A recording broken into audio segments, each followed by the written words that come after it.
بسم اللہ الرحمن الرحیم الصلاۃ والسلام علیک یا سیدی یا رسول اللہ وعلی آلک و اصحابک یا نور اللہ اللہم صلی علی محمد کما تحب و ترضی عنہ۔ ایک سسٹر ہیں، بتاتی ہیں کہ کچھ دنوں ان کی کافی پریشانی بنی رہی۔ ان کی پیمنٹ آنی تھی آگے سے اور وہ پیمنٹ اکاؤنٹ میں ٹرانسفر کر دی گئی، لیکن ان کے بینک اکاؤنٹ میں وہ پیمنٹ نہیں پہنچی۔ کہتی ہیں کہ بڑی پریشانی بنی ہوئی تھی کیونکہ میرے پاس آلموسٹ سارے پیسے ختم ہو چکے تھے اور اب یہ جو پیمنٹ آتی تو مجھے اسی سے اپنے کام کاج کرنے تھے۔ اب کہتی ہیں کہ رمضان کا مہینہ تھا، بار بار بینک کے چکر بھی نہیں لگا سکتی، روزے کی حالت، اور دوسرا یہ کہ مجھے کافی پریشانی تھی کہ اکاؤنٹ میں کیوں نہیں آ رہی، کیونکہ جب بھی پیمنٹ میری آتی ہے، جو بھی میں ورک کرتی ہوں آن لائن، تو وہ میرے اکاؤنٹ میں ٹرانسفر ہو جاتی ہے، لیکن اس بار ایسا نہیں ہوا۔ کہتی ہیں کہ میں بینک گئی، بینک سے معلوم کیا، بینک نے کہا کہ ابھی تک تو آپ کا کوئی بھی پیمنٹ ہمیں ریسیو نہیں ہوا، شاید اس لیے کہ حج ریمیٹنسز آ رہی ہیں اس وقت، ورک لوڈ زیادہ ہے، تو آپ تھوڑا ویٹ کر لیں۔ کہتی ہیں کہ میں بہت پریشان تھی کیونکہ ایسا مسئلہ میرے ساتھ پہلی بار ہوا تھا، وہ بھی رمضان میں، جہاں میرے اخراجات بھی زیادہ ہوئے تھے، اور دوسری بات یہ کہ مجھے آگے پیسے بھی بھیجنے تھے، تو مجھے کافی پریشانی بنی ہوئی تھی کہ میں آگے کیسے پیسے بھیجوں۔ کہتی ہیں کہ میں نے طرح طرح کے وظیفے کیے، طرح طرح کی دعائیں پڑھیں، بہت کچھ پڑھا، لیکن اللہ کی طرف سے دیر تھی، آزمائش تھی، اور آلموسٹ 10 ڈیز میرے ایسے ہی گزر گئے۔ کہتی ہیں شرعی عذر کے دن بھی تھے تو میں زیادہ کچھ اور پڑھ نہیں سکتی تھی، درود شریف پڑھ کے ہی میں دعا کرتی رہی، درود قرب مصطفیٰ پڑھتی رہی، دعا کرتی رہی۔ ایک فائدہ تو یہ ہوا کہ درود قرب مصطفیٰ پڑھنے سے جو میری بے چینی تھی وہ ختم ہو گئی، جو پریشانی تھی وہ ختم ہو گئی، اور مجھے ایک دلی سکون ملا کہ انشاءاللہ تعالیٰ پیمنٹ آ جائے گی، تھوڑی دیر سے آئے گی لیکن انشاءاللہ تعالیٰ آ جائے گی۔ کہتی ہیں کہ ایک دن میں درود شریف پڑھ رہی تھی، درود قرب مصطفیٰ صلی اللہ علیہ وسلم،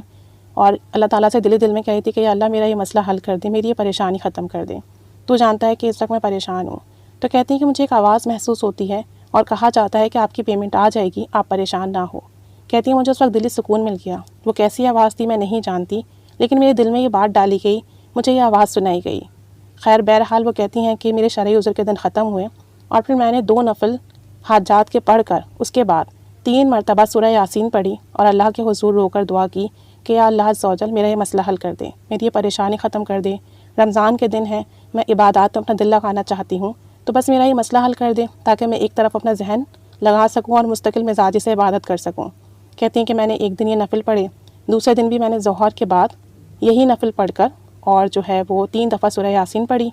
پہلے نفل حاجات پڑھے، پھر 3 مرتبہ سورہ یاسین پڑھی، اور اس کا جو ثواب نبی پاک صلی اللہ علیہ وآلہ وسلم کو ہدیہ کیا، اور پھر یہ دعا اللہم اغفر لی ولی والدی وللمؤمنین والمؤمنات والمسلمین والمسلمات، یہ میں نے 27 مرتبہ ورد کی اور اللہ کے حضور اپنے لیے دعا کی کہ اللہ میرا مسئلہ حل کر دے، میری یہ پریشانی ختم کر دے، بے شک پیمنٹ تو آ جائے گی لیکن مجھے ابھی ضرورت ہے تو ابھی میرے اکاؤنٹ میں پیمنٹ بھیج دے تاکہ میرے جو کام اٹکے ہوئے ہیں وہ پورے ہو جائیں، اور جن کو میں نے ادائیگی کرنی ہے میں ان کو ادائیگی کر سکوں۔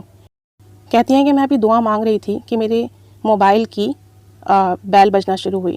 جب میں دعا مانگ کے فارغ ہوئی تو میری پیمنٹ الحمدللہ میرے اکاؤنٹ میں آ چکی تھی، وگرنہ وہ کہتی ہیں کہ میں 2 دفعہ بینک چکر لگا کر آ چکی تھی اور بینک والے بھی کوئی پازیٹیو ریسپانس نہیں دے رہے تھے، اور مجھے کافی پریشانی بنی ہوئی تھی کیونکہ بینک سے بھی مجھے کوئی پازیٹیو ریسپانس نہیں آ رہا تھا۔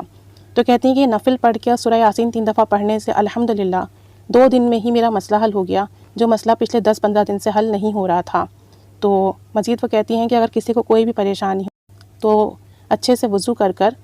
اور خشوع دل کے ساتھ 2 رکعت نماز نفل حاجات پڑھے، 3 مرتبہ سورہ یاسین پڑھے، اور پھر اس کے بعد اللہم اغفر لی ولی والدی وللمؤمنین والمؤمنات والمسلمین والمسلمات، اس دعا کو 27 بار پڑھ کر اپنے لیے دعا کریں، انشاءاللہ تعالیٰ جیسا بھی معاملہ ہوگا جلد از جلد حل ہو جائے گا، اللہ تعالیٰ غیبی اسباب بنائے گا اور تمام کام بن جائیں گے، اور یہ سب کچھ درود قرب مصطفیٰ کی برکت ہے، درود شریف کی برکت ہے کہ اسے پڑھنے کی برکت سے مجھے ایک غیبی آواز آئی تھی کہ یہ مسئلہ حل ہو جائے گا، آپ کی پیمنٹ آ جائے گی۔ تو کہتی ہیں کہ درود شریف ہر مسئلے کا حل ہے، اور جب ہم درود شریف پڑھتے ہیں تو ہمیں دوسرے اعمال، دوسرے وظائف کا بھی علم دے دیا جاتا ہے، رہنمائی دے دی جاتی ہے کہ آپ اپنے اس کام کے لیے یہ عمل کریں، تو یہ سب درود پاک کی برکت ہے۔ اللہ تعالیٰ ہم سب کو درود شریف کی برکت عطا فرمائے، خوب درود و سلام پڑھنے کی توفیق عطا فرمائے، اور جن کو کوئی مسئلہ ہے تو وہ یہ نفل حاجات پڑھیں، 3 دفعہ سورہ یاسین پڑھ لیں، 27 مرتبہ یہ دعا پڑھ کے دعا کریں، اللہ تعالیٰ ضرور بالضرور کرم کرے گا، حاجات پوری ہوں گی، مسئلے حل ہوں گے۔ اللہ کریم سب کے مسائل حل فرمائے اور ہمیں خوب درود و سلام پڑھنے کی توفیق و سعادت نصیب فرمائے، آمین بجاہ النبی الآمین صلی اللہ علی محمد صلی اللہ علیہ وآلہ وسلم، اللہم صلی علی محمد کما تحب و ترضی عنہ۔